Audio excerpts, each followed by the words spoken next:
मोहन जी के with गौरवांशी classes पर जैसे कि आपको थंबनेल से पता चल रहा होगा कि हम आज पढ़ने वाले हैं the skeleton system, new human skeleton system. ठीक है, तो मुझे याद है मैंने लास्ट बोला था कि हम लोग ब्लड पढ़ा था। ब्लड के बाद हम लोग डिस्कस करने वाले थे ब्लड ग्रुप पे, लेकिन वो छोटा सा पार्ट है तो मैं सोच रही हूँ उसको कभी फिर मैं बीच में कराती हूँ। ठीक है, लेकिन हम पहले पढ़ लेते हैं स्केलेटन सिस्टम। ठीक है ना। और गाइज आसपास बच्चे खेल रहे हैं, उनकी आवाज़ आ रही है, मना किया है वो पर फिर भी नहीं मान रहे हैं, तो आप प्लीज़ मैनेज कर लेना। ठीक है, प्लीज़। तो स्टार्ट करते हैं हम स्केलेटन सिस्टम। ठीक है, चलिए। तो स्केलेटन सिस्टम में मैं यहाँ पे एक पिक्चर ऐड करती हूँ स्केलेटन की। ठीक है, जैसे कि हम सबसे इस वाले पिक्चर को लेते हैं। ठीक है, चलिए। तो स्केलेटन सिस्टम को हम हिंदी में बोलते हैं कंकाल तंत्र। ठीक है, कंकाल तंत्र जो सबके पास होता है। ठीक है, इसमें क्या जैसे कि इसके दो पार्ट्स होते हैं। एक तो बोन्स होती हैं, ठीक है, एक कार्टिलेज होती हैं। बोन्स का मतलब होता है अस्थि, कार्टिलेज का मतलब होता है उपास्थि। ठीक है, तो जैसे क्या होता है आपके ये दो पार्ट्स में होती है, एक बोन्स के और एक कार्टिलेज के। ठीक है, मैं इसे अभी लिखाऊंगी आपको। ठीक है, पहले मैं इसको समझा रही हूँ। ठीक है, तो और फिर उसके बाद बोन्स को हम दो पार्ट्स में पढ़ेंगे, एक तो एक्सियल और एक अपेंडिकुलर। एक्सियल का मतलब होता है जैसे ये आगे का पार्ट। ठीक है, अब इसके जस्ट पीछे का पार्ट और होगा ऐसे ही सेम। ठीक है, इसके पीछे का पार्ट्स और होगा तो उसे हम बोलेंगे उपांगीय। ठीक है, मतलब अपेंडिकुलर। ठीक है, ये होता है एक्सियल पार्ट। ठीक है, तो अब इसमें और जो हमारी कार्टिलेज होती हैं उनको हम तीन पार्ट्स में पढ़ते हैं, जिसमें हाइलाइन और फाइबर्स और इलास्टिक। ठीक है, मतलब लचीला, तीन तरीके का होता है। तो चलिए पहले हम स्टार्ट करते हैं। हम अच्छा, जो आपका कार्टिलेज है ना वो थोड़ा सा छोटा पार्ट है, तो हम पहले उसको क्लियर कर ले रहे हैं, उसके बाद हम आगे का देखेंगे। ठीक है, तो आप हेडिंग लिखिए कार्टिलेज। कार्टिलेज। चलो पहले तो मैं इसको यहाँ पे ये बता दूँ, कंकाल तंत्र। कंकाल तंत्र, ठीक है, ये दो पार्ट्स में आपका, एक बोन, ठीक है, और एक कार्टिलेज। कार्टिलेज, ठीक है। अब ये जो आपका कार्टिलेज है, जैसे कि ये बोन है, बोन को हम दो पार्ट्स में पढ़ेंगे, एक तो एक्सियल पार्ट में, ठीक है, और एक पढ़ेंगे हम इसको अपेंडिकुलर में। किस में? अपेंडिकुलर में, अपेंडिकुलर में। ठीक है, और ये जो हमारा कार्टिलेज होगा हम इसको तीन पार्ट्स में पढ़ेंगे। एक तो आपका हाइलाइन, हाइलाइन, ठीक है, इसको हिंदी में भी हाइलाइन ही बोलेंगे हम। ठीक है, और नेक्स्ट जो टू पार्ट्स हैं हमारे, एक तो फाइबर्स जिसको हम रेशेदार भी बोल सकते हैं, ROUS, ठीक है, और आपका इलास्टिक जिसे हम लचीला बोलते हैं, इलास्टिक। ठीक है, आप इनकी हिंदी दोनों की लिखना चाहो तो लिख लेना। ठीक है, तो नेक्स्ट हेडिंग हम इसमें जो पढ़ेंगे वो पढ़ेंगे हम कार्टिलेज। क्या पढ़ेंगे हम? कार्टिलेज। ठीक है, तो आप हेडिंग डालिए कार्टिलेज। कार्टिलेज को बोलते हैं हम उपास्थि। क्या बोलते हैं? उपास्थि। चलिए, तो उपास्थि में लिखिए, उपास्थि का निर्माण संयोजी ऊतक द्वारा हुआ है। किससे हुआ है? संयोजी ऊतक द्वारा हुआ है। उपास्थि अर्ध ठोस तथा पारदर्शक होती हैं। अर्ध ठोस तथा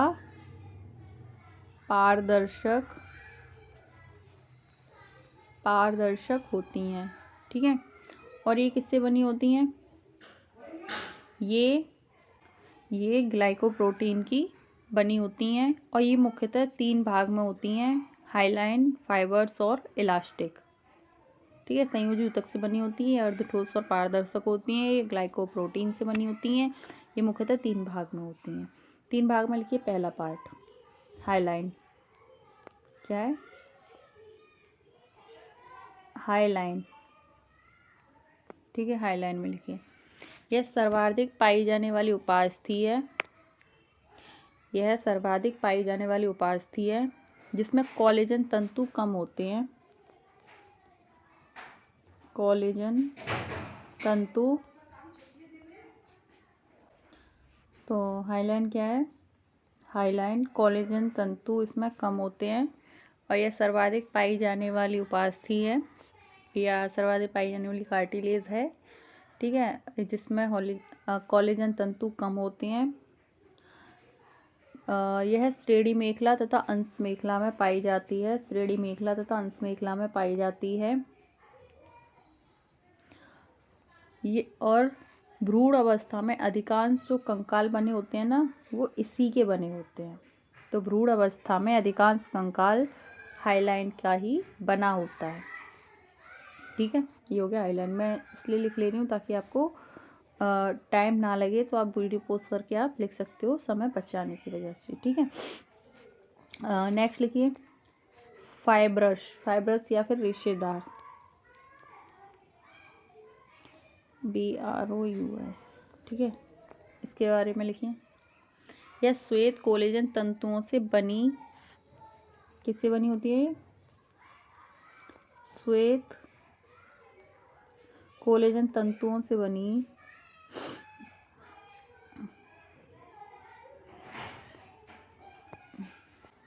श्वेत कोलेजन सर्वाधिक या श्वेत कोलेजन तंतुओं से बनी सर्वाधिक मजबूत उपास्थि है। क्या है ये, सर्वाधिक मजबूत उपास्थि है। किससे बनी है ये, श्वेत कोलेजन तंतुओं से बनी, ठीक है, सर्वाधिक मजबूत उपास्थि होती है।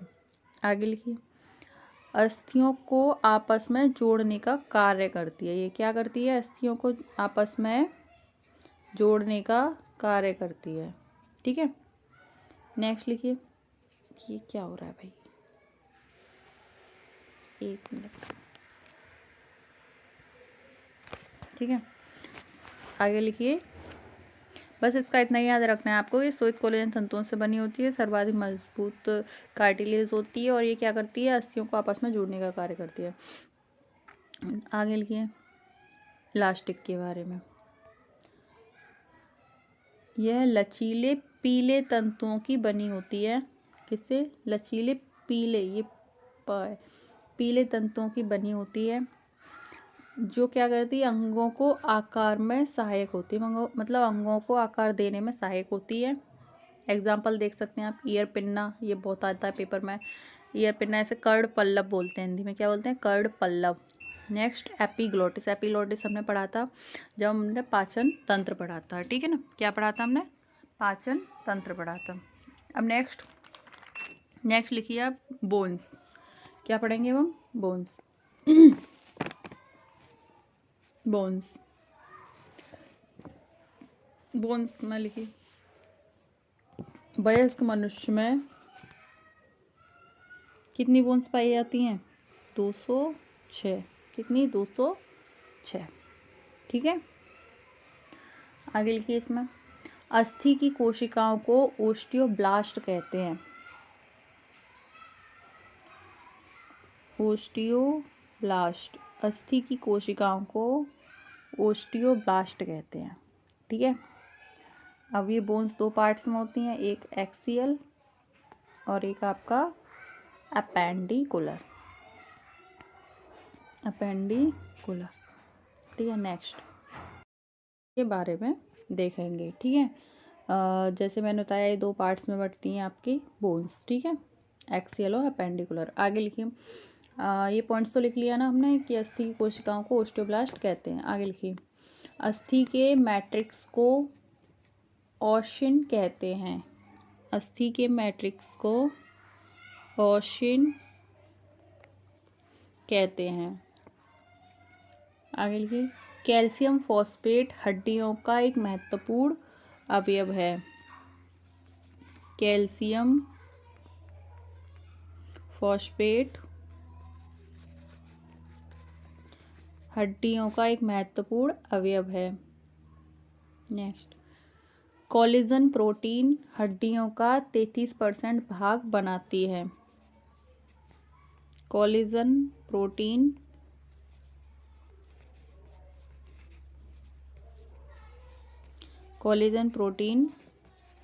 हड्डियों का 33% भाग बनाती है।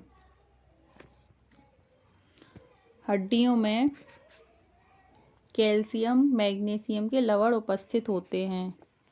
कैल्शियम मैग्नीशियम के लवण उपस्थित होते हैं जिसके कारण क्या होता है, हड्डियां मजबूत होती हैं। नेक्स्ट लिखिए, हड्डियां एक दूसरे से स्नायुओं लिगामेंट्स, किससे, लिगामेंट्स, हड्डियां एक दूसरे से स्नायुओं, लिगामेंट्स बोलते हैं इनको, लिगामेंट्स बोन टू बोन को कनेक्ट करता है, ठीक है, लिगामेंट्स द्वारा जुड़ी रहती हैं। लंबी व मोटी हड्डियों के बीच एक गुहा पाई जाती है। लंबी व मोटी हड्डियों के बीच एक गुहा पाई जाती है जिसे मज्जा गुहा, मैरो कैविटी, जिसे मज्जा गुहा, मैरो कैविटी कहते हैं। इस गुहा में एक तरल पदार्थ पाया जाता है। इस गुहा में एक तरल पदार्थ पाया जाता है जिसे अस्थि मज्जा, बोन मैरो अस्थि मज्जा कहते हैं। बोन मैरो में दो भाग होते हैं। बोन मैरो में दो भाग होते हैं। फर्स्ट में लिखिए, अस्थियों के सिरों के पास लाल अस्थि मज्जा पाई जाती हैं। अस्थियों के सिरों के पास लाल अस्थि मज्जा पाई जाती हैं। नेक्स्ट लिखिए, इसी में लाल अस्थि मज्जा में आरबीसी का निर्माण होता है। लाल अस्थि मज्जा में, रेड बोन मेरो में आरबीसी का निर्माण होता है, ठीक है। सेकंड में लिखिए बोन मेरो को, सेकंड पार्ट में अस्थियों के बीच में पीली अस्थि मज्जा पाई जाती है। अस्थियों के बीच में पीली अस्थि मज्जा पाई जाती है। पीली अस्थि मज्जा में डब्ल्यूबीसी का निर्माण होता है।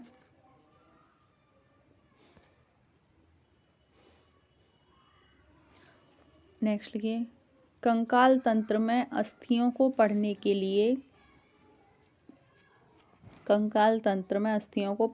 लिए दो भागों में बांटा जाता है, ठीक है, दो भागों में बांटा जाता है। एक्सियल अपेंडिकुलर, ठीक है। अब एक्सियल में लिखिए, अच्छे कंकाल शरीर का मुख्य अक्ष होता है। अस्थि कंकाल शरीर का मुख्य अक्ष होता है। अच्छा, वो मैंने आपको बताया था कि एक्सियल अपेंडिकुलर आगे पीछे का भाग नहीं होता, ऊपर नीचे के पार्ट्स को बोला जाता है, ठीक है ना, एक्सियल और अपेंडिकुलर, ठीक है। नेक्स्ट लिखिए, अब इसमें हम पढ़ेंगे क्या, हम पढ़ेंगे खोपड़ी। क्या पढ़ेंगे हम, खोपड़ी। तो हमारी यहाँ पिक्चर थी खोपड़ी की, ऐसे तो मिलने से रही, हम पैक करते हैं, यही हमारी खोपड़ी, ठीक है। इसको पढ़ेंगे अब, दिख तो रही है ना आपको सब, चलो दिख रही है। तो अच्छा, पहले इसके बारे में सुन लो कि इसमें कितनी हड्डियाँ होती हैं। इसमें 29 हड्डियाँ होती हैं, ठीक है। 8 तो खोपड़ी के बाहर होती हैं, मतलब वो बाहर का आवरण बनाती हैं, ठीक है, जिसे हम क्या कहते हैं, कपाल कहते हैं। ये क्या कहते हैं हम, कपाल कहते हैं, ठीक है। 8 खोपड़ी के बाहर होती हैं, 29 में से टोटल कितनी होती हैं, कुल 29 हड्डियाँ होती हैं, ठीक है।